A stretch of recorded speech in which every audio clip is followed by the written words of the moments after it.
வழிகள் கோடியாய் இங்கு உண்டு நண்பனே, ஜீவபாதை நாடியே இயேசுவோடு வாழுவாய்.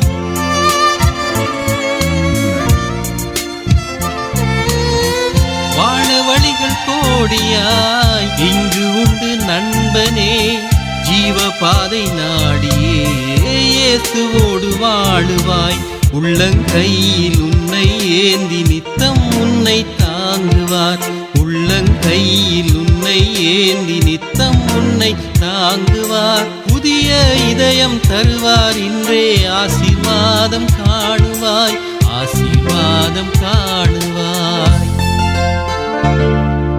தேவன் இன்று உன்னை அழைக்கிறார். அவர் பாதம் வந்து விடு, நன்மையே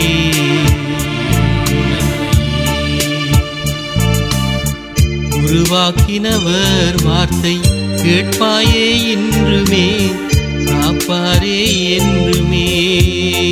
இன்றே வா, இன்றே வா, இன்றே வா.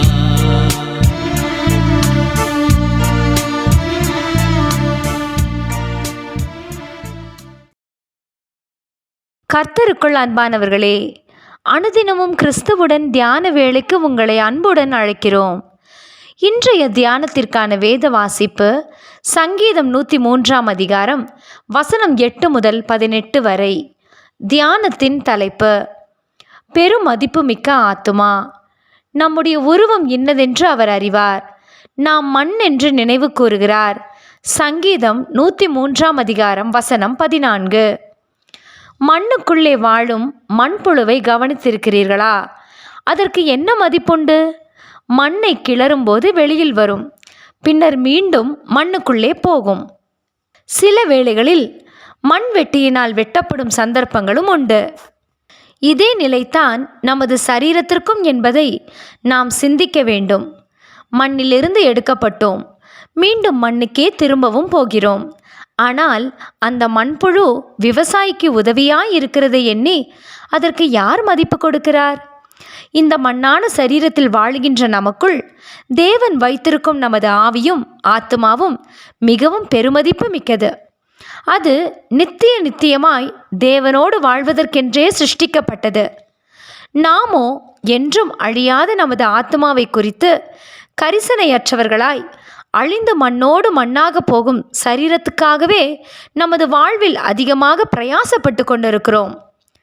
நமது வாழ்வின் நோக்கம் என்னவென்று யாராவது கேட்டால் கூட டாக்டராவது ஆசிரியராவது என்று நாம் எதிர்நோக்கும் தொழிலை கூறுகிறோமே தவிர, அதனூடாக எப்படியாக தேவன் மகிமை அடைகிறார், இதற்கூடாகவும் அவரை எப்படி மகிமைப்படுத்தலாம் என்று நாம் சிந்திப்பதில்லையே. ஏன்? மனுஷனை நீர் நினைக்கிறதற்கும் மனுஷகுமாரனை நீர் விசாரிக்கிறதற்கும் அவன் எம்மாத்திரம் என்கிறேன். சங்கீதம் 8 அதிகாரம் வசனம் 4 தாவீது பாடி வைத்தார். அது எவ்வளவு உண்மையானது! வெறும் மண்ணினால் உருவாக்கப்பட்ட அவரது விரலின் கிரியைகளாகிய நம்மீது அவர் கொண்டுள்ள அளவு கடந்த அன்பையும் நமக்கு அவர் காட்டும் அளவுக்கதிகமான கிருபைகளையும் ஒரு கணம் சிந்தித்து பார்த்தால் மெய்சிலிருக்கும்.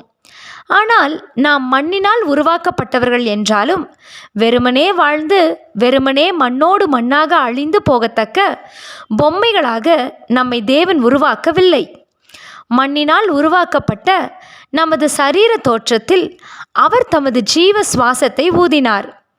மனுஷன் ஜீவ ஆத்மாவானான் என்று அறிகிறோம். ஆதியாகமம் 2 அதிகாரம் வசனம் 7. இப்போது அவனது பெருமதிப்பு கணக்கிட முடியாத ஒன்று. அவனுக்குள் இனி அழியாத ஆத்துமாவும் தேவனுடைய மகிமையும் வைக்கப்பட்டுள்ளது. அந்த மகிமையை ஏதேனிலே மனிதன் இழந்துவிட்ட போதும் இழந்து போன அந்த மகிமையை திரும்பவும் நாம் பெற்றுக்கொள்ள அவர் தாமே நமக்காக வந்தாரே. தேவ பிள்ளையே, இப்போது என்ன சொல்லுவோம்?